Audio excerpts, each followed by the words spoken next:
Hello guys, welcome to the channel of Career Quest and I welcome you all to today's newspaper analysis Indian Express analysis video। और आज की इस video में जो हम analysis करने वाले हैं कुछ इंपॉर्टेंट न्यूज़ की। So let's without wasting any time let's get started. So सबसे पहली जो है सबसे इम्पॉर्टेंट न्यूज़ है वो है ओमिक्रॉन न्यूज़। तो जैसे आप जानते हैं, अगर आप न्यूज़पेपर रेगुलर पढ़ रहे हैं and your an avid follower of current affairs, you must be knowing अभी तक कि ओमिक्रॉन क्या है। For those who don't know and who are watching this video for the very first time, first of all welcome to the channel of Career Quest. I hope you press that subscribe button and if you gain something from this video तो like button दबाना मत भूलिएगा, ठीक है। So anyways, सो सबसे पहले ये Omicron है क्या। So Omicron is nothing but a new variant of corona virus, ठीक है। हाँ जी, वही वायरस जिसने पिछले 2 साल से हमारी नाक में दम कर रखा है, ठीक है। पूरा 2020 और ऑलमोस्ट 2021 ख़त्म होने वाला है। तो उस इन 2 सालों में इसने जो है बहुत परेशान किया है। सो एनीवेज, बट जाने का या कम होने का there is no sign, still the world is grappling, ठीक है। अभी भी बहुत सारी जगहों पे लॉकडाउन चल रहे हैं। In fact some countries specially the European countries are seeing fourth lockdown and they have gone up to fourth wave, ठीक है। By God's grace and thankfully, ठीक, वी आर देयर। हमने अभी तक सिर्फ 2 ही वेव्स विटनेस की हैं इंडिया में, बट अब ये जो ओमिक्रॉन है, this is the new variant, ठीक है। तो अब ये ओमिक्रॉन क्या है, कैसे है, सब कुछ इसके बारे में देखते हैं। So first of all you know कि there was an original virus जिसका नाम था सार्स कॉव 2, ठीक है। SARS is severe acute respiratory syndrome, ठीक है। Severe acute respiratory syndrome corona virus 2, इसको नोवल कोरोना वायरस भी बोलते थे। Novel as you know means new, ठीक है। तो ये जो था वायरस, ये 2020 में पूरे वर्ल्ड में एक पेंडेमिक बन जाता है। ऑल्दो बहुत सारी रिपोर्ट्स ये कहती हैं कि ये चाइना में 2000 as early as August and September 2019 China में ये प्रिवेलेंट हो गया था। बट चाइना समहाउ जो है इसके केसेस छिपाने में और दबाने में काफ़ी जो है एक्टिव था, तो इसने पूरे वर्ल्ड को ये डिस्क्लोज नहीं किया। तो फाइनली जब 2000 और दिसंबर 2019 आते आते एंड फेब 2020 आते आते we saw the world grappling with this. तो उसके बाद आपको पता ही है, मार्च 2020 ऑनवर्ड्स लॉकडाउन लगने शुरू हो गए और इनफैक्ट इंडिया भी जो है one of the strictest lockdown में चला गया। वो इसीलिए था बिकॉज ये जो कोरोना वायरस है, as I said, it was a novel corona virus. तो उस टाइम पे इतने स्ट्रिक्ट मेजर्स लेने की वजह यही थी कि इस वायरस के बारे में कोई भी किसी भी तरीके की जो है हमारे पास इंफॉर्मेशन नहीं थी। This was all together a new virus, ठीक है। ये क्या होगा क्या नहीं होगा, कितना स्फीयर होगा कितना नहीं होगा, उसके बारे में बहुत लिमिटेड डाटा अवेलेबल था। And that is why the governments of the day thought कि lockdown will be the best, क्योंकि ऐसा ना हो कि ये वायरस बहुत ज़्यादा लीथल हो। और क्योंकि आपको पता ही है वायरस स्प्रेड बहुत इजीली करता है, ये कम्युनिकेबल डिजीजेस का one of the main cause है, ठीक है। तो ये वायरस जो है फैल जाए and there is a huge loss of life. तो उसी चीज़ को अवॉइड करने के लिए, उस सिचुएशन को अवॉइड करने के लिए, जब तक नया डेटा सामने निकल के नहीं आ गया, इसके बारे में अच्छी तरीके से जानकारी नहीं मिल गई, the government of the day thought कि लॉकडाउन या restrictions is the only viable solution. इसके अलावा और कोई सोल्यूशन नहीं है। आज के टाइम में तो we have got vaccine also, ठीक है। तो ये अब कोई भी बायोलॉजिकल ऑर्गेनिज्म होता है उसमें एवोल्यूशन होती ही होती है। तो चार्ल्स डार्विन साहब की जो थ्योरी ऑफ लाइफ है, या वो थ्योरी चलती ही उनकी रहेगी। सो एवोल्यूशन जो है it is the only way by which any organism can survive. अगर चेंज नहीं होता, अगर वो इवॉल्व नहीं होता, वो अडेप्ट नहीं करता, तो कोई भी बायोलॉजिकल ऑर्गेनिज्म, प्लांट, एनिमल और माइक्रोबायोलॉजिकल ऑर्गेनिज्म, वो सब के सब खत्म हो जाएंगे इंक्लूडिंग ह्यूमंस। तो ह्यूमंस में भी एवोल्यूशन होती जाएगी, ठीक है। हम पहले as they say that we are ancestors are monkeys, ठीक है। तो पहले हम मंकी थे, मंकी से फिर निएंडरथल, निएंडरथल से फिर होमोसेपियंस तक का पूरा जो हमारा ये एवोल्यूशन हुई है over the millions of years, तो ये होगी होगी। सो इसी एवोल्यूशन में आप देख रहे हैं कि ये वायरस जो है सार्स कोव 2, इसके नए वेरिएंट्स निकल के आ रहे हैं। क्या निकल के आ रहे हैं? वेरिएंट्स। अब ये वेरिएंट्स कहाँ से आते हैं? तो बेसिकली जिस भी ज्योग्राफी में ये वायरस जो है वो फैल जाता है, ठीक है, उस ज्योग्राफी के जो लोग होते हैं, वहाँ का जो बायोलॉजिकल और एनवायरमेंटल जो वहाँ पे एटमॉस्फेयर होता है, जो सारा कुछ मिला के, all the climatic conditions, all the anthropology, all the environmental factors including everything, तो हर बायोलॉजिकल ऑर्गेनिज्म जो है वो सरवाइव करने की कोशिश करता है, और सरवाइव करने के लिए वो अपने आप में करता है एक चीज़ जिसे हम बोलते हैं म्यूटेशंस। अब ये म्यूटेशंस क्या होती हैं? म्यूटेशंस इज नथिंग बट जो भी किसी भी ऑर्गेनिज्म का जो जेनेटिक मटेरियल होता है, जिसे हम डीएनए बोलते हैं या फिर आरएनए बोलते हैं। वायरस में ज़्यादातर आपको आरएनए देखने को मिलेगा, और ह्यूमंस और अदर एनिमल्स में आपको डीएनए देखने को मिलेगा, ठीक है। तो DNA is deoxyribo nucleic acid and RNA is ribo nucleic acid. तो इस जेनेटिक मटेरियल में चेंजेस होने शुरू हो जाते हैं, जिसकी वजह से जो है आपको ऑर्गेनिज्म के ओवरऑल ऑर्गेनिज्म में चेंजेस देखने को मिल जाते हैं।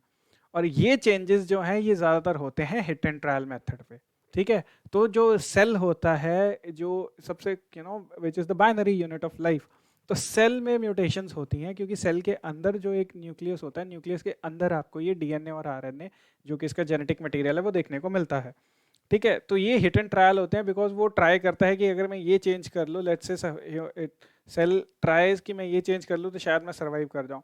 तो इस हिट एंड ट्रायल में जो ज़्यादातर चेंजेस होते हैं वो सेल्फ एनाइलेटिंग होते हैं। वो क्या होते हैं? सेल्फ एनाइलेटिंग, ठीक है।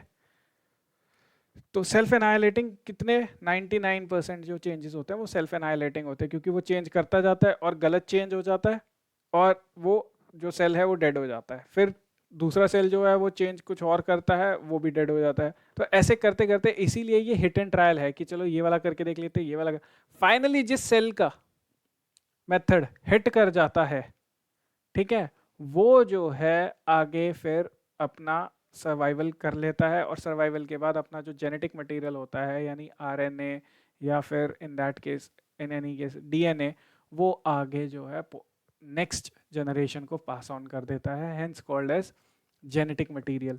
और यहाँ से हमें देखने को मिलते हैं कि जो नया ऑर्गेनिज्म आ रहा है, बी इट एनी ऑर्गेनिज्म, तो वो उसमें जो चेंजेस हुए होंगे उसके अकॉर्डिंगली वो बेटर अडेप्टेबल है गिवन दी आउटसाइड एनवायरनमेंट। और यही होते हैं वेरिएंट्स, और ये वेरिएंट्स वेरिएशंस की वजह से आते हैं। उन वेरिएशंस को साइंटिफिक टर्म दी गई है म्यूटेशंस। क्या दिया गया है? म्यूटेशंस। तो इन म्यूटेशंस की वजह से हमें डिफरेंट डिफरेंट वेरिएंट्स देखने को मिलते हैं। तो अभी ये जो लेटेस्ट वेरिएंट आया है उसका नाम है ओमिक्रॉन। तो WHO जो है वो इस वेरिएंट्स के नाम रखती है। तो आपको पता ही होगा कि इस डिजीज का नाम जो है वो कोविड रखा गया है, कोविड-19, कोरोना वायरस डिजीज। तो 2019 में डिस्कवर हुई थी, इसलिए कोविड-19। और इसके जो वेरिएंट्स हैं उनका नाम जो है वो ग्रीक ABCD पे रखा गया है, जो कि है अल्फा, बीटा, गामा, डेल्टा। तो ऐसे करते करते अब हम लोग ओमिक्रॉन पे पहुंच चुके हैं, ठीक है। तो ऐसा करते टाइम पहले तो मैं आपको ये बता दूं कि दो जो अल्फ़ाबेट्स हैं, न्यू और जी, इन दोनों को जो है स्किप कर दिया गया है। न्यू इसलिए क्योंकि WHO ने कहा कि अगर हम न्यू को जो है सिलेक्ट करते हैं, which is by the way written like this, NU, nu, ठीक है, तो इसको जो है कंफ्यूज किया जा सकता है विद द वर्ड न्यू, क्योंकि दोनों बहुत सिमिलर हैं। और जी जो है वो ऑफिशियल जो एक लीप अप होती है, आप कह लीजिए, या फॉर्मेलिटी कहने के लिए, वो ये कहा गया कि जी जो है ना बहुत कॉमन सरनेम है, तो किसी को जो है जी वायरस कह के किसी कोई स्टिग्मेटाइज ना हो जाए, कोई कम्युनिटी या कोई पर्टिकुलर ज्योग्राफी या कोई पर्टिकुलर एथनिसिटी। तो इसीलिए हमने ये जी जो है स्किप कर दिया है। बेसिकली सबको पता है कि चाइना के दबाव में आके जो है ऐसा किया गया है, अदरवाइज जी जो है या नू जो है वो नाम रखा जाना था, ठीक है। But they have skipped these two alphabets for now. अब आप कहेंगे भी सर डेल्टा के बाद और भी तो बहुत सारे आते हैं, तो वो कहाँ गए? देखिए, आते हैं और वो वेरिएंट्स भी रिकॉग्नाइज कर लिए गए हैं, ठीक है। वी हैव नॉट स्किप्ड कि डेल्टा के बाद सीधा हम ओमिक्रॉन पे आ रहे हैं, नहीं। बीच में जितने आए थे सबके नाम पे जो है वेरिएंट्स का नाम रखा गया है, ठीक है। सिर्फ नू और जी को स्किप किया गया है। इट इज जस्ट दैट कि जो बाकी वेरिएंट्स हैं, ठीक है, वो वेरिएंट्स ऑफ कंसर्न नहीं है। तो ये जो अल्फा, बीटा, गामा और डेल्टा हैं, ठीक है, ये वेरिएंट्स ऑफ कंसर्न है। अब ये वेरिएंट्स ऑफ कंसर्न मतलब कि ऐसे वेरिएंट्स जो मतलब हार्म कॉज कर सकते हैं। डेल्टा वेरिएंट तो आपने सबने देखा ही होगा। if you have followed India's healthcare sector, you must have witnessed in the months of April and May 2021, unfortunately we witnessed quite a devastating second wave। ठीक है, तो उस सेकेंड वेव में delta variant was the dominant one.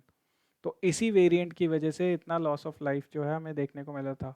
ठीक है, although उसमें हमारी भी बहुत बड़ी गलती थी कि हमने भी हम जो अपना गार्ड है वो डाउन कर दिया था। We stop wearing mask, we stop taking precautions, social distancing वगैरह। Anyways that's a matter for another debate.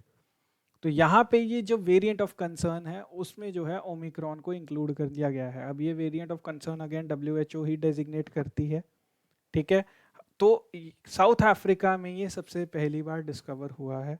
ठीक है, कैसे डिस्कवर होता है? जब भी सैंपल पॉजिटिव आते हैं, सैंपल पॉजिटिव आने के बाद उनकी एक प्रोसेस होता है जिसको बोलते हैं जीनोम सीक्वेंसिंग। इसको बोलते हैं जीनोम सीक्वेंसिंग। तो ये स्पेशल डेडिकेटेड लैब्स में किया जाता है। एक स्पेशल प्रोसेस होता है, काफ़ी एक्सपेंसिव और टाइम टेकिंग प्रोसेस होता है जीनोम सीक्वेंसिंग। ठीक है, तो इसमें अगेन ये जो DNA और RNA होते हैं ना, इनके जो आइडेंटिफिकेशन है वो की जाती है। ठीक है, तो जब ये पिछले वालों से मिलना जुलना बंद कर दे तब एक नया हम बोल सकते हैं कि वेरिएंट आ गया है। अगर DNA या RNA पिछले वाले से मैच कर रहा है तो वो नया वेरिएंट थोड़ी है। अगर उसमें चेंज आया है और एक मेजर चेंज आया है, देन वील से कि okay this is a new variant. तो इनकी जीनोम सीक्वेंसिंग की जाती है और सब सारे सैंपल्स की नहीं की जाती है, 2 से लेके 5% सैंपल्स की जाती है, because as I said it is a time taking and costly process. ठीक है, तो वहां पे साउथ अफ्रीकन अथॉरिटीज ने इसे सबसे पहली बार जो है रिकग्नाइज किया कि okay this is all together a new variant, right. And then they alerted the concerned governments, that is कि सारे के सारे वर्ल्ड को भी बताया, WHO को भी बताया। ठीक है, अनलाइक चाइना इन्होंने छुपाया नहीं है, इन्होंने साथ के साथ बता दिया। तो टाइम रहते आज हमें पता लग रहा है। तो जब चाइना ने वर्ल्ड पेंडेमिक डिक्लेयर हुआ तो चाइना में ऑलरेडी जो है ना लाखों केस आ चुके थे। लकीली अभी तक वर्ल्ड में जो है कुछ 150 प्लस केस ही आए हैं ओमिक्रॉन वेरिएंट के, and they have been recognised very fast. तो इस चीज़ के लिए एक तो साउथ अफ्रीका की तारीफ करनी चाहिए हमें कि साउथ अफ्रीका ने टाइम रहते और बहुत जल्दी बहुत समझदारी से जो ये सारी इन्फॉर्मेशन है वो शेयर कर दी है। ठीक है, तो अब इस वेरिएंट में ऐसा क्या खास है? जैसे हमने डेल्टा वेरिएंट का देखा था कि इसकी वजह से कुछ जो प्रोमिनेंट जो इसके वो थे सिम्टम्स थे वो कौन से थे? सबसे पहला है ना लंग्स पे इशू आता था, यानी you were seeing the depletion of oxygen level. ठीक है, depletion of oxygen level, body में ऑक्सीजन की कमी हो रही थी। ठीक है, उसके बाद फिर हमने देखा कि इसकी वजह से जो है और ज़्यादा स्ट्रेस पड़ रहा था, हमारी ब्रीदिंग प्रॉब्लम्स काफ़ी ज़्यादा आ रही थी। तो वो डेल्टा का वन ऑफ द सिम्टम्स था। Loss of smell, loss of taste, ये सब जो है रिकॉर्ड किया जा रहा था along with depletion of oxygen level. अब जो है जो ये ओमिक्रॉन वेरिएंट है इसमें ना तो लॉस ऑफ स्मेल हो रहा है ना लॉस ऑफ टेस्ट हो रहा है। ठीक है, but a new symptom has come out and that is कि एक तो आपको फटीग बहुत ज़्यादा हो रही है। ठीक है, और दूसरा जो है आपका हार्ट रेट वो काफ़ी इंक्रीज हो रहा है। लेकिन लकीली अभी तक कोई भी इसमें स्फीयर हॉस्पिटलाइजेशन की ज़रूरत नहीं पड़ी है। ऐसा नहीं है कि आपको हॉस्पिटल लेके जाना पड़ेगा, जैसे डेल्टा वेरिएंट के टाइम हुआ था, that hospitalisation at some stage became mandatory. ठीक है, for those who were affected. जो माइल्ड सिम्टम्स वाले थे उनका तो घर पे आइसोलेशन में ओके हो गया था, बट जो सीवियर सिम्टम्स वाले थे उनको हॉस्पिटलाइजेशन मैंडेटरी हो गई थी। एंड इनफैक्ट ICU जो थे, इंटेंसिव केयर यूनिट तक बात आ गई थी कि 10-10 15-15 दिन ICU में लगाने पड़ रहे थे पेशेंट्स को। तो इस वेरिएंट में अभी तक बाय गॉड्स ग्रेस थोड़ा बहुत एक एक कह सकते हैं सिल्वर लाइनिंग ये है कि हॉस्पिटलाइजेशन की रिक्वायरमेंट बहुत कम है। देन इसमें कोई लॉस ऑफ टेस्ट नहीं हो रहा है, इसमें कोई लॉस ऑफ स्मेल नहीं हो रहा है। As I already told you, there are symptoms is कि एक तो फटीग, हार्ट रेट इंक्रीज हो रही है। ठीक है, तो ये जो चीज़ें हैं ये इसमें देखने को मिल रही हैं नए वेरिएंट में। तो यहाँ पे WHO ने जो है इसे कहा है कि it is a variant of concern, जिसकी ट्रांसमिबिलिटी जो है ना वो बहुत हाई है। अब यहाँ पे मैं एक चीज़ क्लियरली साफ कर देना चाहता हूँ, क्योंकि ये अभी अभी डिटेक्ट हुआ है तो again we don't have much information, ठीक है। तो ये बहुत ज़्यादा डेडली होने वाला है, हाय हाय हम सब मारे जाएंगे, ये वो है, I will not say that, ठीक है। बट मैं ये भी नहीं कहूँगा कि कोई दिक्कत वाली बात नहीं है, आराम से जो चल रहा है वैसे चल रहा है, कोई इशू वाली नहीं। We must be careful. जैसे जैसे आगे हमारे पास फाइंडिंग्स इसकी आती जाएंगी, ठीक है, इसको जो है इसके पेशेंट्स जब सामने आएंगे तो उनको डायग्नोस किया जाएगा। The doctors will keep on finding new information every day from every single new patient, then eventually after some times हमें पता लग जाएगा, ठीक है। तो अभी के लिए all those who are watching this video, I will always recommend them, wear your mask, ठीक है, maintain social distancing and keep washing your hands with soap as and when as soon as possible, ठीक है। तो यहाँ पे हमें ये चीज़ देखने को मिल रही है। एंड मोर ओवर इंडिया के जो डॉक्टर्स हैं उनकी जो है मीटिंग हुई है किनके साथ, ICMR की जो हमारी टीम है उन्होंने साउथ अफ्रीकन काउंटर पार्ट्स के साथ अपने डायरेक्ट मीटिंग की है और उन्हें एश्योरेंस दी है कि हम आपको पूरा सपोर्ट करेंगे, ठीक है। इंडिया ने पर्सनली ये एश्योर किया है WHO को कि हम वैक्सीन्स जो हैं वो सप्लाई बंद नहीं होने देंगे, इनफैक्ट अपनी वैक्सीन सप्लाई जो है वो इंक्रीज कर देंगे टुवर्ड्स अफ्रीका, ठीक है। अब इसमें दोनों जाएंगी, कोविशील्ड भी जाएगी which you know is the Indian version of AstraZeneca Oxford vaccine, और दूसरी कोवैक्सीन भी जाएगी which luckily now has been listed in EUL list by WHO। तो दोनों वैक्सीन जो हैं वो इंडिया सप्लाई करता रहेगा साउथ अफ्रीका को। सो आई होप अब आगे क्या निकल के आता है, let's say that things become normal as soon as possible. इसने बहुत परेशान कर दिया वायरस ने। चलिए let's move on to the next news. Supreme Court appointed panel seeks advice of petitioners, ठीक है। अभी सुप्रीम कोर्ट जो है हमारे उन्होंने एक पैनल अपॉइंट किया था, किस चीज़ के लिए, तो यहाँ पे ये वर्ड आप देख रहे हैं सबसे ऊपर रेड कलर में लिखा हुआ है पेगासस।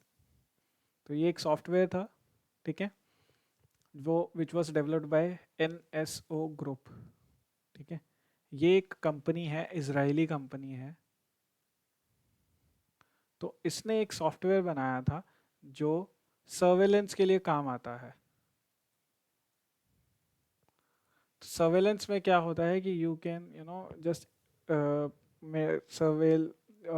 सर्वेलेंस आप बेसिकली मैं जैसे कॉमन मैन की लैंग्वेज में कहूँ तो निगरानी रखने के काम आता है। इस सॉफ्टवेयर के थ्रू आप चेक कर सकते हैं कि जिस भी सॉफ्टवेयर को आप जिस भी फ़ोन को आप मॉनिटर कर रहे हो, खासकर स्मार्टफोन को आप मॉनिटर कर रहे हो, तो वो क्या मैसेजेस भेज रहा है, किसकी कॉल्स उस पर आ रही हैं, किसको वो कॉल्स कर रहा है, बेसिकली ऑलमोस्ट एवरीथिंग, हर टाइप का डेटा जो है आपके उस इंसान के फ़ोन में जो है आप उसे मॉनिटर कर सकते हो। तो ये NSO ग्रुप ने ये जो सॉफ्टवेयर है ये बनाया था जब आपने किसी हार्डकोर क्रिमिनल्स को पकड़ना होता है, जैसे टेररिस्ट हो गए, ठीक है, और उसके अलावा ड्रग जो कार्टल्स होते हैं आपके उनके लिए, ठीक है, उसके अलावा आपके और जो इंटरनेशनल क्रिमिनल्स होते हैं तो उन सबको मॉनिटर करने के लिए ये सॉफ्टवेयर बनाया गया था। और ये जो सॉफ्टवेयर है NSO कंपनी जिस सिर्फ और सिर्फ गवर्नमेंट और गवर्नमेंट एजेंसीज को ही प्रोवाइड करवाती है, ठीक है। और इसमें कोई भी प्राइवेट एंटिटी इसको नहीं खरीद सकती बिकॉज इसके यूज़ से ज़्यादा एब्यूज़ का डर है। तो यहाँ पे इंडिया में फिर पिछले साल एक न्यूज़ आती है, फ्रांस के एक न्यूज़पेपर में बेसिकली एक न्यूज़ छपती है कि उन्हें शक है, उन्हें एक इंफॉर्मेशन मिली है जो कि NSO ग्रुप से नहीं है बल्कि कहीं से, उन्होंने अपने सोर्सेज रिवील नहीं किए, कहीं से एक इंफॉर्मेशन मिली है और उस इंफॉर्मेशन देने वाले को ये शक है, श्योर नहीं है वो, ये शक है कि कुछ लोगों को वर्ल्ड में जो है इस सॉफ्टवेयर के थ्रू उनकी गवर्नमेंट ने टारगेट किया है। किस चीज़ के लिए? उनकी सर्वेलेंस के लिए, विच वॉज अनऑथोराइज, ठीक है। तो इस दो लोगों, ये जो जिनके ऊपर शक था कि इन्हें टारगेट किया गया है, उन लिस्ट में कुछ इंडियंस भी थे, इंडिया में कुछ पॉलिटिशियंस, जर्नलिस्ट और कुछ और एमिनेंट लोग भी थे।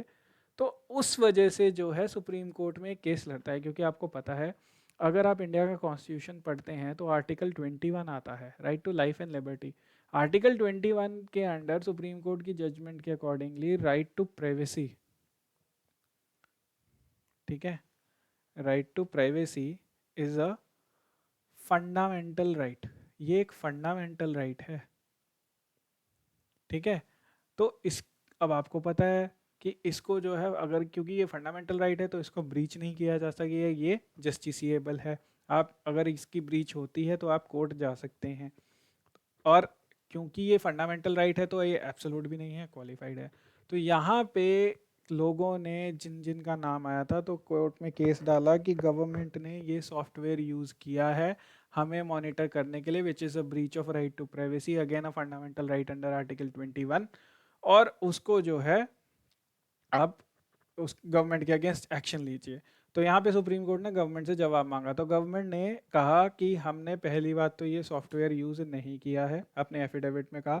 दूसरी बात उन्होंने कहा कि जो इसकी बाकी फाइनल डिटेल्स हैं वो हम आपको पब्लिकली नहीं बता सकते, क्योंकि जो भी एफिडेविट कोर्ट में फाइल होता है वो पब्लिक हो जाता है, उसकी इन्फॉर्मेशन सारी पब्लिक होती है, ठीक है।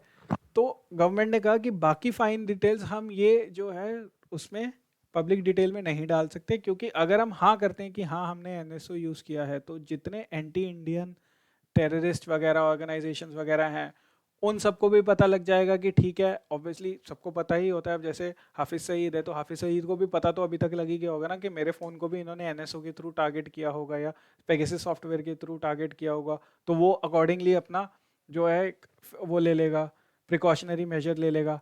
गवर्नमेंट ने इसे डिनाई भी नहीं किया है, ठीक है। तो गवर्नमेंट ने कहा है कि जो फाइन डिटेल्स हैं वो हम आपको पब्लिकली नहीं बता सकते। तो उस टाइम पे जब केस चला था तो गवर्नमेंट ने कहा कि आप एक काम कीजिए, हम एक टेक्निकल कमेटी, एक एक्सपर्ट कमेटी बना देते हैं, उस एक्सपर्ट कमेटी जो है वो सारी फाइंडिंग्स आपको जो है मतलब इन्वेस्टिगेट करके आपको दे देगी, लेकिन आप वो चीज़ कभी भी पब्लिक नहीं करेंगे, उसे हमेशा अपनी डोमेन में ही रखेंगे, ठीक है। प्लस जिस जिसको शक है कि हमने उन्हें टारगेट किया है, चाहे वो कोई जर्नलिस्ट है या कोई पॉलिटिशियन है, तो वो आके उस कमेटी के सामने अपनी अपनी कंप्लेंट लिख के दे सकता है, अपना फ़ोन का डिवाइस दे सकता है, उसको सारा मॉनिटर करके वो कमेटी आपको बता देगी। तो सुप्रीम कोर्ट ने कहा कि ठीक है कमेटी तो हम बनाएंगे लेकिन आप नहीं बनाओगे, हम बनाएंगे। तो वहां पे सुप्रीम कोर्ट ने फिर 3 लोगों की जो है एक कमेटी बनाई थी। इस कमेटी को जो हेड कर रहे हैं वो सुप्रीम कोर्ट के रिटायर्ड जज हैं जिनका नाम है जस्टिस आरवी रविंद्रन। इनके अलावा और कौन कौन है इस कमेटी के मेंबर, तो इस कमेटी के दूसरे बाकी मेंबर्स हैं डॉक्टर नवीन कुमार चौधरी जो कि डीन है national forensic science university Gandhinagar के, ठीक है। उसके अलावा doctor Prabhaharan P, professor at Amrita Vishwa Vidyapeetham in Kerala, और doctor Ashwin Anil Kumaste, institute chair associate professor at IIT Bombay. तो आप यहाँ पे देख सकते हैं कि ये तीनों के तीनों जो हैं काफ़ी अच्छे डोमेन एक्सपर्ट हैं, और ये जस्टिस आरवी रविंद्रन की गाइडेंस में सारा जो है इन्वेस्टिगेशन कर रहे हैं। तो अब इन्होंने फाइनली उन लोगों से कहा है कि जिन जिन को शक है कि उन पे एनएसओ का अनऑथोराइज यूज़ किया गया है तो वो अपना फ़ोन सबमिट कर सकते हैं। ऑल्दो कोई एड्रेस नहीं बताया गया है कि अपना फ़ोन कहाँ सबमिट करना है, वो मे भी हो सकता है कि आने वाले टाइम में एक मेल पर्सनली चली जाए कि यहाँ पे आप अपना डिवाइस सबमिट कर लीजिए, हम जो है इसकी फॉरेंसिक जो है वो करेंगे, इन्वेस्टिगेशन करेंगे और हम पता लगाएंगे कि आपके फ़ोन में ये सॉफ्टवेयर यूज़ किया गया था कि नहीं। अब इस सॉफ्टवेयर की खासियत क्या है, हर किसी भी सॉफ्टवेयर को यूज़ करने से पहले किसी भी डिवाइस पे, अब आप कहोगे सर उसे इंस्टॉल भी करना पड़ता है, बिल्कुल करना पड़ता है, लेकिन ये डिवाइस जो है, ये सॉफ्टवेयर जो है, ये ज़ीरो क्लिक सॉफ्टवेयर में से एक है। अब ये ज़ीरो क्लिक सॉफ्टवेयर क्या है, मतलब आपको फिज़िकली उस फ़ोन पे इंस्टॉल करने की ज़रूरत नहीं है, आप किसी ईमेल के थ्रू, ठीक है, किसी मैसेज के थ्रू उन्हें एक लिंक भेज सकते हैं। अगर वो यूज़र उस लिंक पे क्लिक करता है तो क्लिक करते सार ही उसके फ़ोन में ये डिवाइस, मतलब वो कोई भी लिंक हो सकता है, किसी न्यूज़ का लिंक हो सकता है, किसी इंपॉर्टेंट चीज़ का लिंक हो सकता है, तो वो लिंक क्लिक करेगा, उसको दिखेगी तो वो न्यूज़, लेकिन साइड बाय साइड सॉरी, उसके फ़ोन में वो सॉफ्टवेयर इंस्टॉल हो जाएगा और उसके बाद जो है उसको अच्छी तरह से मॉनिटर किया जा सकता है। ठीक है, so this is called as a zero click software. और इनफैक्ट ये इस लेवल तक प्रोफिशिएंट है कि आपको उसे कोई लिंक भेजने की ज़रूरत भी नहीं है। जस्ट अगर उसके फ़ोन पे इंटरनेट कनेक्टेड है और वो इंटरनेट ऑन है, तो आप उस पर एक इंटरनेट से मिस कॉल दे के भी जो है ये सॉफ्टवेयर इंस्टॉल कर सकते हो। Yes, it is so sophisticated. Israeli technology है भाई। इसराइल इसराइली टेक्नोलॉजी अगर इतनी सुपीरियर नहीं होगी तो कहाँ होगी फिर। ठीक है, सो इन दिस वे दिस वो न्यूज़ वाज देयर। अब इस कमेटी को जब बनाया गया था तो इसको बनाते टाइम सुप्रीम कोर्ट ने जो है इनको 6 बातें ध्यान में रखने के लिए कहा था। तो ये 6 टर्म ऑफ रेफरेंसेस क्या है? पहला कि आप ये पता कीजिए कि पेगासस जो है उसको यूज़ किया गया था फ़ोन्स के ऊपर और अदर डिवाइसेस जो सिटीजन्स हैं, ताकि उनके जो डाटा है उसको एक्सेस किया जा सके या फिर उनकी बातों को सुना जा सके। ठीक है, या फिर उनकी जो इन्फॉर्मेशन आ जा रही है उसको उसमें जो है निगरानी रखी जा सके, या किसी और पर्पस के लिए जो है ये सॉफ्टवेयर यूज़ किया गया था। ठीक है, और दूसरी बात ये भी किया कि अगर स्टेट ने किसी स्टेट गवर्नमेंट ने या सेंट्रल गवर्नमेंट ने ये सॉफ्टवेयर यूज किया है, ठीक है, और जहां भी किया है, क्या वो ऑथोराइज्ड था?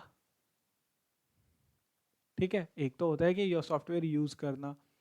ठीक है, तो अब देखो गवर्नमेंट्स हैं तो गवर्नमेंट्स यूज कर सकती हैं as I said terrorist groups को मॉनिटर करने के लिए, ड्रग कार्टल्स को मॉनिटर करने के लिए गवर्नमेंट्स यूज कर सकती हैं, but that use must be authorised by a due authority. ठीक है, ऐसा नहीं है कि गवर्नमेंट जो है मेरे फ़ोन पे ऊपर एनएसओ लगा के देख सकती है कि मैं क्या कर रहा हूँ, किससे बात कर रहा हूँ। ठीक है, that will be a violation of constitution, that will be a violation of my article 21।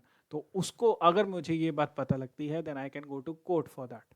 ठीक है, and I have the complete right to go to court. आपको पता ही है अगर फंडामेंटल राइट्स वायलेट होते हैं तो आप अंडर आर्टिकल 32 सीधा सुप्रीम कोर्ट जा सकते हैं। क्लियर? चलिए, तो ये चीज़ें जो है इस पैनल में फाइंड आउट करनी है। तो आई होप अब आपको ये चीज़ क्लियर हो गई होगी। Let's move on to the next news.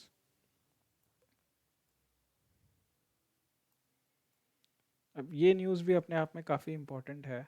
तो यहाँ पे आरबीआई ने जो है फाइनेंस मिनिस्ट्री को फाइनली एक चिट्ठी लिखी है और उन्होंने कहा है कि अब टाइम आ गया है कि reserve bank of India act 1934 को अमेंड कर दिया जाए।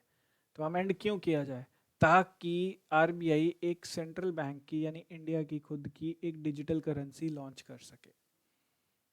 ठीक है, तो अब वो डिजिटल करेंसी लॉन्च करने के लिए आरबीआई को आरबीआई एक्ट अमेंडमेंट करने की क्या ज़रूरत है? क्योंकि आपको पता है जो भी आपके प्रोमिस नोट्स हैं, नोट करेंसी नोट्स हैं, ठीक है, कॉइन्स हैं, इन सबको जो है एक स्टैट्यूटरी मान्यता मिली हुई है। वो मान्यता आरबीआई एक्ट के अंडर ही मिली हुई है, आरबीआई ही इशू करती है। ठीक है, तो आपने देखा होगा कि आपका कोई भी जो नोट है 1 रुपये को छोड़ के 2 से लेके 2000 तक का जो भी नोट है उस पर आरबीआई के गवर्नर के साइन होते हैं और वो उस पर लिखा होता है कि I promise to pay the bearer the sum of rupees so and so, जिस भी वो डिनोमिनेशन का नोट है तो उतने मैं गारंटी देता हूँ कि उतने रुपए मैं मुहैया करवाऊंगा जो भी इस नोट को अपने पास रखे हुए हैं। तो बेसिकली वो थी। तो अब जब नई डिजिटल करेंसी यूज़ होगी तो उस डिजिटल करेंसी का तो आरबीआई की एक्ट में कहीं पे भी मेंशन नहीं है।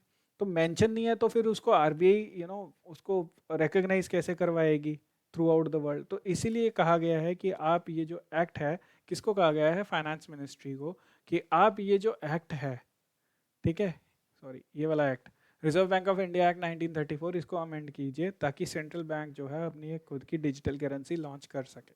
ठीक है, तो वो हमें देखने को भी मिल रहा है कि आजकल क्रिप्टो करेंसीज वगैरह लेके काफ़ी डिस्कशंस वगैरह और ये काफ़ी हॉट पोटैटो है। तो इस वजह से ये जो है काफ़ी इंपॉर्टेंट हो जाता है, क्योंकि क्रिप्टो करेंसी की जब मैं बात करूं तो ऐसा नहीं है कि ये जो डिजिटल करेंसी है ये भी बिटकॉइन की तरह होगी। ऑल दो बिटकॉइन से ही इंस्पायर्ड है लेकिन ये बिटकॉइन की तरह बिल्कुल नहीं होगी, पहली बात। ये सेंट्रलाइज्ड ही रहेगी, ठीक है, ये सेंट्रलाइज्ड ही रहेगी। सेंट्रलाइज रहेगी मतलब ऐसा नहीं है कि आप इसमें देखने को मिलेगा कि जैसे बिटकॉइंस है, बिटकॉइंस में ब्लॉकचेन टेक्नोलॉजी यूज़ हो रही है और हर कोई जो है उस चेन से जुड़ रहा है, तो वो इट इज़ उसके पास वो सारा लेजर क्रिएट हो जाता है, ठीक है, इनक्रिप्टेड फॉर्म में होता है बट वो हो जाता है, तो वो डिसेंट्रलाइज्ड है, लेकिन ये सेंट्रलाइज्ड ही रहेगी। दूसरी बात ये, क्योंकि आरबीआई एक्ट के थ्रू आएगी तो इसकी एक स्टैट्यूटरी एक वो होगी, स्टैंडिंग होगी, जिसकी वजह से ये प्रॉपर एक लीगल टेंडर बन जाएगा।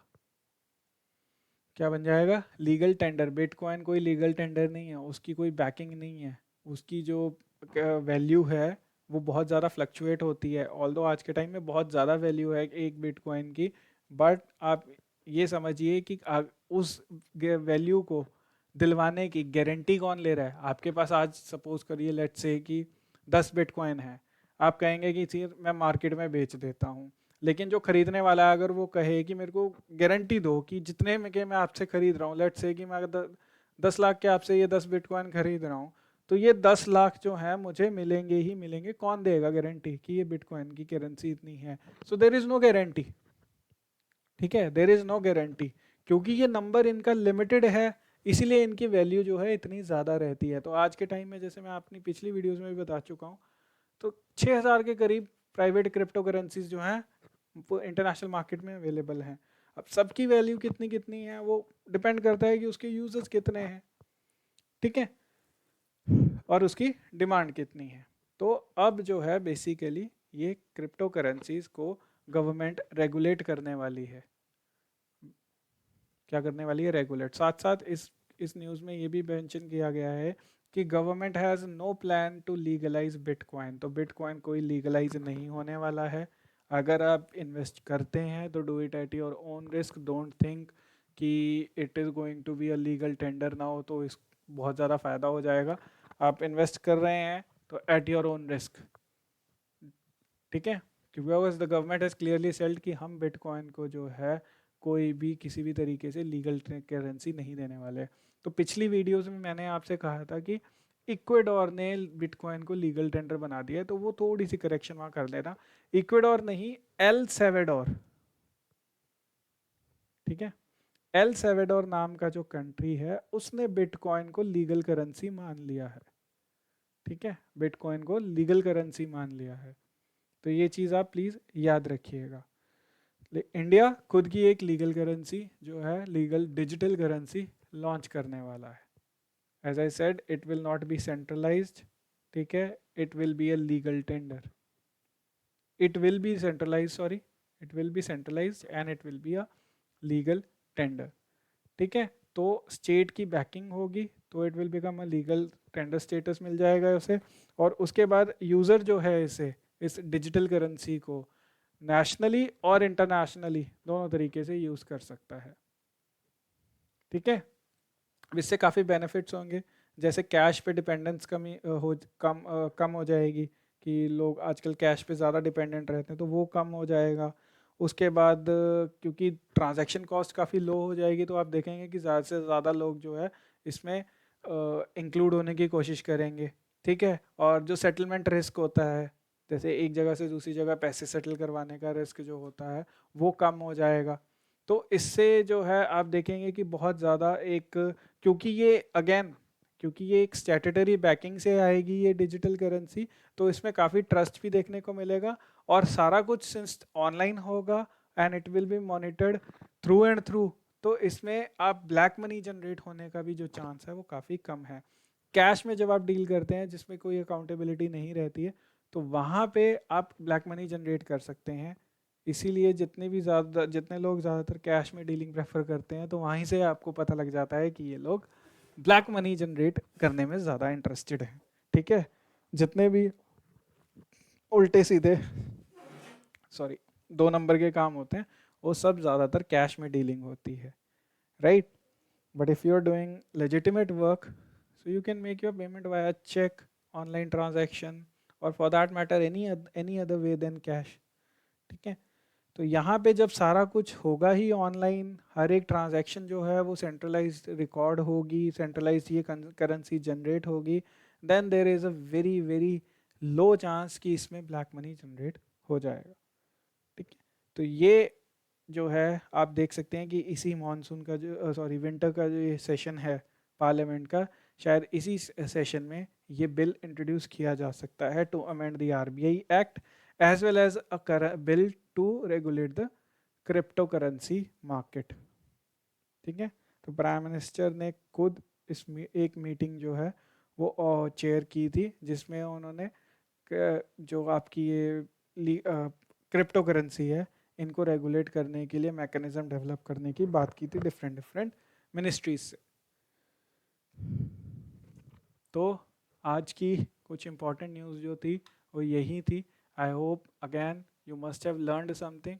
अगर आपको पसंद आई है ये वीडियो तो do press the like button, and if you have any doubt, किसी भी तरीके का, छोटे से छोटा बड़े से बड़ा कोई भी डाउट है, feel free to type it down in the comment section. We will definitely get back to you. इसके अलावा कोई और टॉपिक जो स्पेसिफिकली आप चाहते हैं कि डिस्कस हो तो do let us know again in the comment section. We will definitely make a very informative video on that also. ठीक है, इसके अलावा keep studying, keep working hard, and God bless you. जय हिंद।